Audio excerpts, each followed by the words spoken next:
The Imperial throne sits empty. The dragonfire's cold, unlit, and from every corner, darkness grows.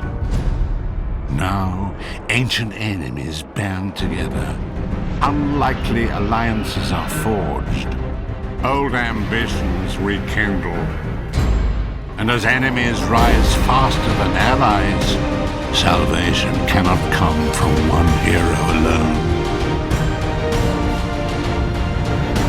but from many.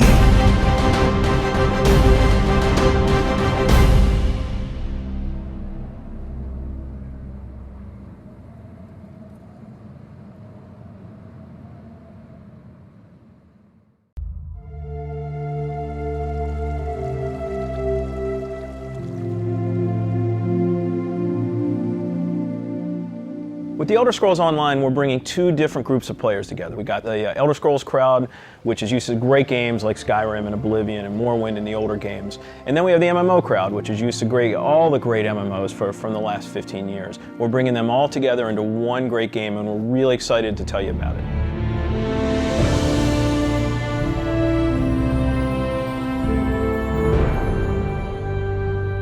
Elder Scrolls Online, everything you need to know about it is right in the name. It's Elder Scrolls, but it's online. And when the team set out, they wanted to create strategic real-time combat. We wanted to create a lot of world immersion. We wanted to create a landscape that was rewarded exploration. But all of that had to be brought together with really great social systems. So Elder Scrolls Online, it's set 1,000 years before Skyrim. And not only is it 1,000 years before Skyrim, but it draws on all the legends and everything that you've read about in the books that you find in Elder Scrolls games. So we've got 20 years of lore to draw upon. We made sure that Morrowind, Cyrodiil, and Skyrim feel like they do in Elder Scrolls 3, 4, and 5. The art style is right in line with those titles. Now you can explore all of Tamriel. You can return to places that you've seen before, and you can explore new places that you've never been.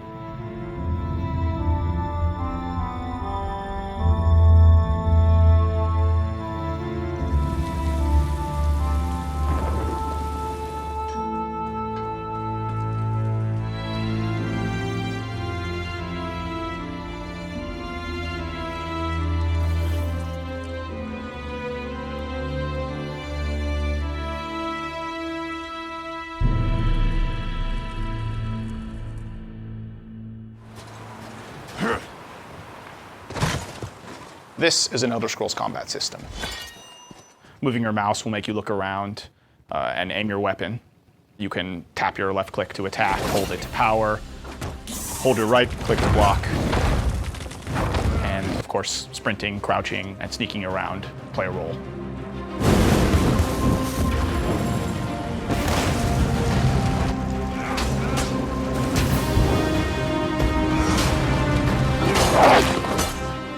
All of our characters are designed so that hundreds of them can be on screen at one time. You're going to have lots of customization options to make your character look unique. You'll find Dwarven armors, Daedric armors, Elven armors, basically all the types of armor styles and customization options that you expect from an Elder Scrolls game and the Elder Scrolls lore. By far the worst experience of any online game is at its launch, when you're trying to find your friends, you can't find people, you create a character on one shard, and then you find out everyone else is on another shard, and you have to move. That experience is not good. So we are not going to have shards. We have a technology we call Mega Server, where all players are on one server. So all your friends are right there, you just create a character, you click play, and you go. The game is smart about where to put you. It puts you in game spaces with your friends, with your guildmates. It's a way to be connected with everyone, and the game figures out where to put you. So with Elder Scrolls Online, one of the big things is that you'll be able to get together with your friends and overcome obstacles. So things like public dungeons, heroic dungeons, but most importantly, when you participate with your friends or even just with strangers, you're not competing for resources. You're all working together to overcome something, and you get equal credit for that. As a player, you're able to start off by picking one of 9 races. You'll be able to pick a class, so that's just the start though. From there, all of the choices you make with quests, all of the choices you make in which abilities you choose, which weapons you use, which armor you use, really help make your character stand out in the world. The basis for the customization system in Elder Scrolls Online is that you can use whatever weapon or armor type you actually want to use. You can play as a heavy armor character who's a tank with bow, or you can play as a mage who uses a two-handed weapon, or you can play as a sneaky guy who runs around healing people. Sort of the combination that you selected out of what armor type you use, what weapon type you use, and what class you use really creates a unique character experience for you. One of the things you're going to be able to do that's going to make you stand out is you have perks. For instance, perks allow you to become a werewolf or a vampire, or maybe even have special pets. But it's not just about that. There are other things like how you increase your stamina, how you increase your magic, or how you increase your health that really take you from your initial class choice, and it makes you stand out because you're saying, these are the things that are important to me. This is the way I want to play. This is the role I want to take in combat.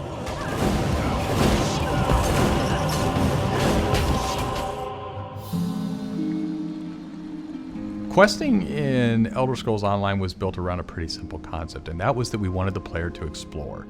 And we wanted, when the player explored, for them to be able to see something around a corner and say, oh, well, I was on this quest, but now I see something over there that's really interesting. And so they had this decision point of, you know, which thing do I do next? And that's really where we want the player to go. It's not what do I do next, it's which one of these things do I do next.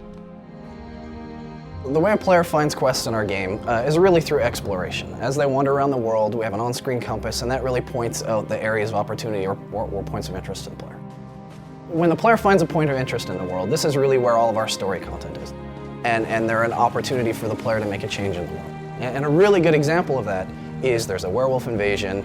When the player gets there, they fend off the werewolf invasion, they save the town, and every time you come back to that village, you'll be remembered and thanked by the villagers. The werewolves will be gone just like you would have in Oblivion as the hero of Klatch. Once you hit level 50, that's really where the game opens up. At this point, you're going into Cyrodiil to PvP, or you're deciding you want to go on a heroic raid with your guild and your friends, or maybe you might go into an adventure zone, which is our way of getting you into a zone where you can play solo, you can play with a small group, or you can play with a really large group to overcome obstacles.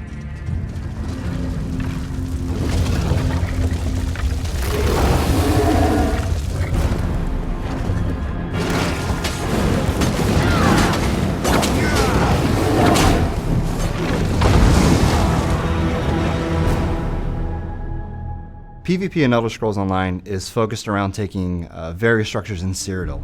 If you remember Cyrodiil from Oblivion, the space is very large, and that's a perfect setting for having three alliances fight each other. During this timeline, Imperial City is up for grabs, and there's no Emperor, so players are going to be fighting using trebuchets, catapults, all kinds of weaponry to take and hold keeps, structures, and resource fixtures around the keep to actually give the opportunity to crown one of themselves as an Emperor. It's really important to us that, PvP isn't just a veteran game. It's got to be something that people can do from the very beginning, because you want to be comfortable in getting into this. So we make sure that everybody is on equal footing. So even at level 10, you can go into our PvP area and really have a great experience and a good time.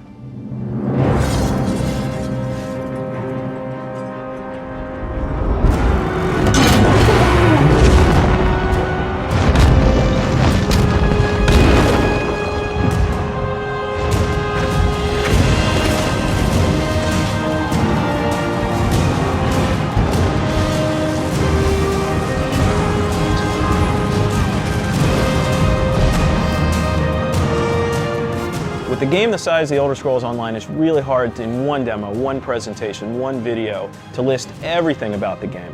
So what you've heard today are the basics. Over time, we're going to go into more depth in everything you've heard about today, and then all the other systems which we haven't talked about yet.